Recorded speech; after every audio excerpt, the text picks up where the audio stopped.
Okay, so the masking fluid now is all dry, paper's stuck down.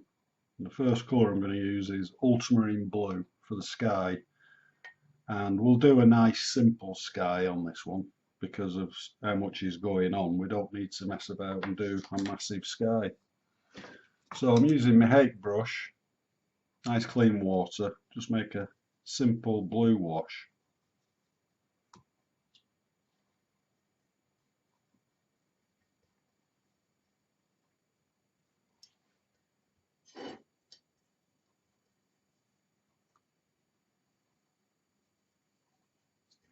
And that should be plenty, just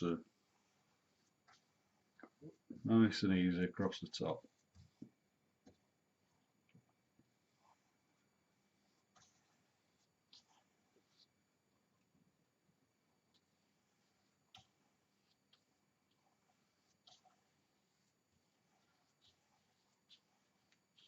And that's it. And what we'll do is just take out around where that acer tree is. Okay. And also where the other trees are, because we don't want a straight edge showing. But that's all we need to do for the sky, and then just keep it moving up and down while it dries, basically.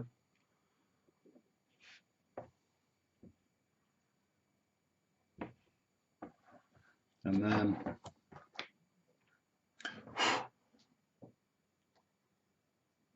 while that's drying, I'll put out some lemon yellow.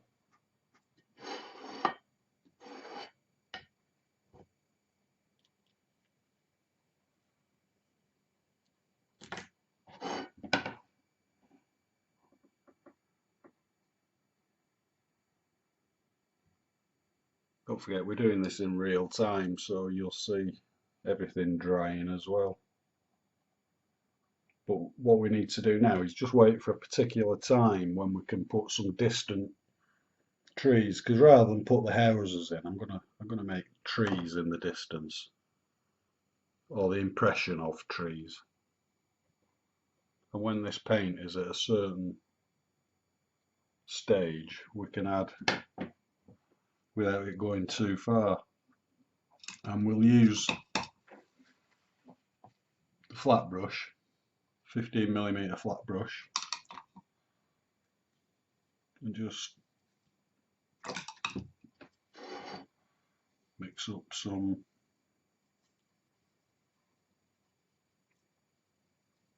bluey green.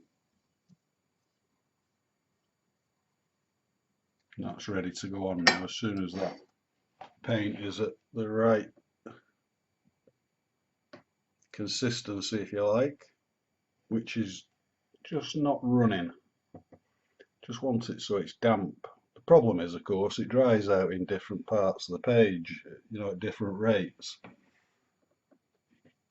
Excuse me.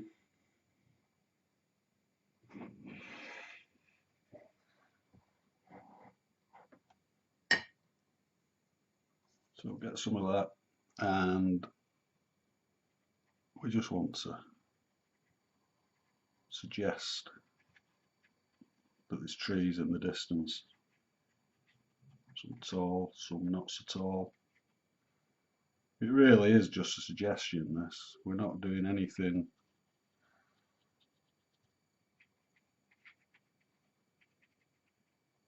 detailed at all.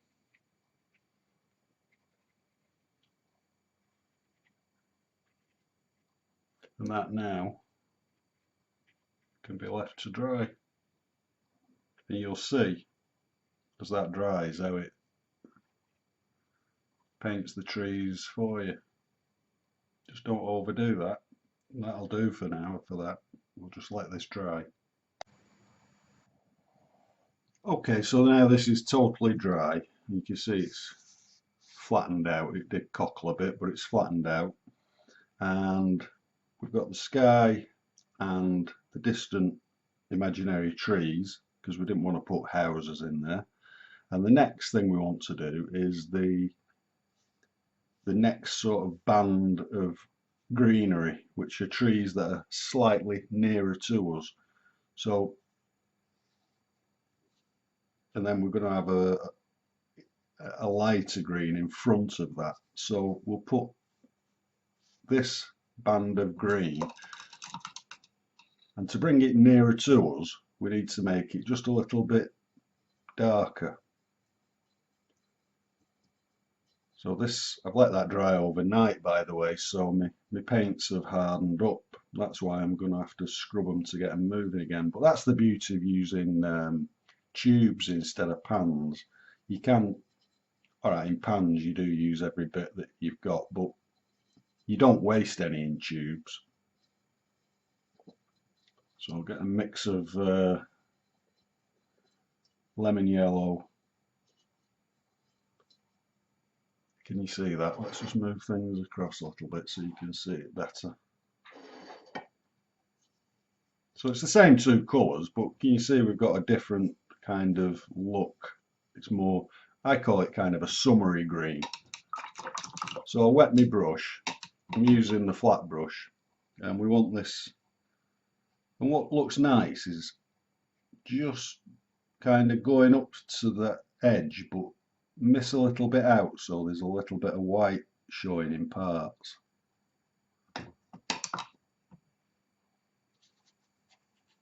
Now we're going to do this a light green because we're going to work, as we do in watercolour, light to dark. And we've got the sun is hitting the top of them, the top of these bushes and hedges.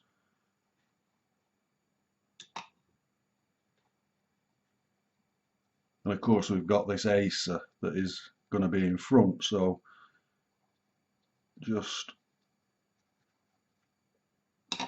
kind of miss parts because we're going to make that into a nice red colour there. And we can come down a little bit further at the back here because this is going to be really dark eventually. Alright, so that's a clean water wash. And then just drop your next shade of green in.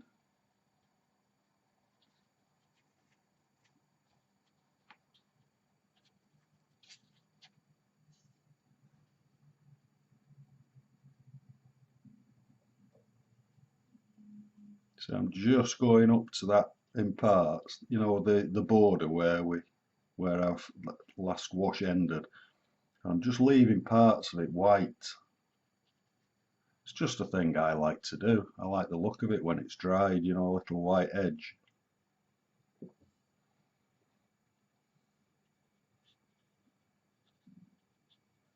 Then we're painting around.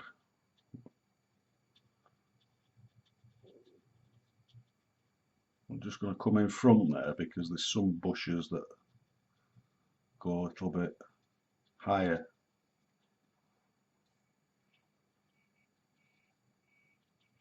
Oh, we've got the bin man. Can you hear the truck beeping? Sorry about that, but this is live. When you're painting, you can't redo it. Alright, so that's our next shade of green. Now while we've got this green on the saucer, we can look around the rest of the picture and start just dropping bits of green in. I mean, you could do the lawn now, but I won't bother with that just yet. So I'm scanning my reference photographs. I've got them at hand, you know, just keeping that to hand, and I'm looking where on the picture there's light greens.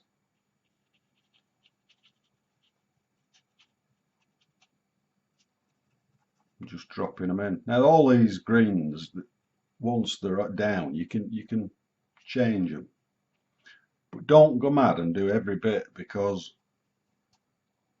your colours need to go on before the green in most places, but there's a lot of bushes in this garden,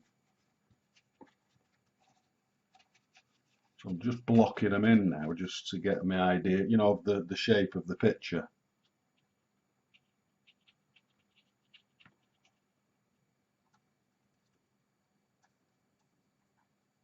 See the beauty of doing the masking now, where that little statue is there. I don't have to worry about going around him.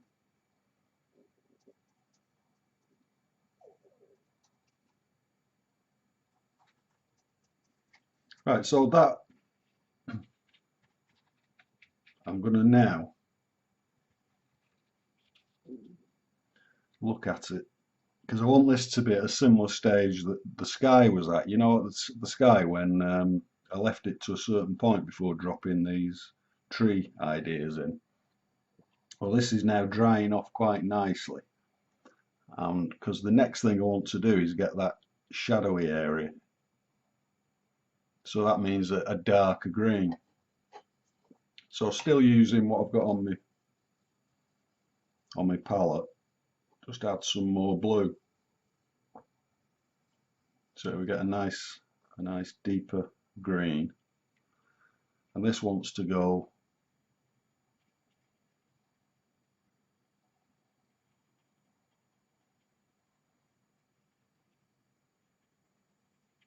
mainly in there. Now I've got to be a little bit careful now of this, you know, the bird feeder.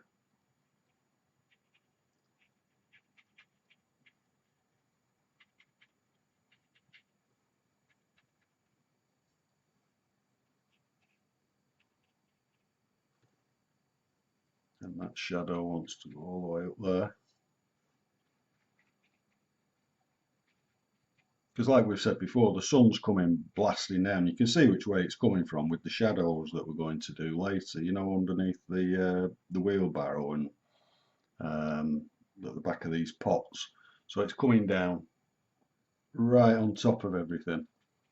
So the top of these sort of mid-distant trees is lighter.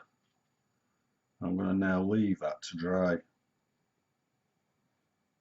And when that's dry, we'll make a more of an obvious line there.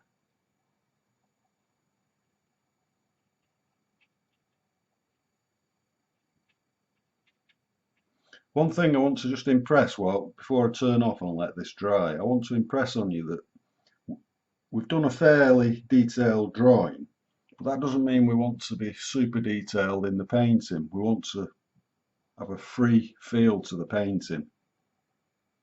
So a lot of the drawing really, it's just to get landmarks, you know, so we know where we're at in the picture. All right, so I'm going to turn off now for 10-15 minutes, and then we'll come back, touch that up again, and we'll start adding some colour. All right, so I'll see you shortly.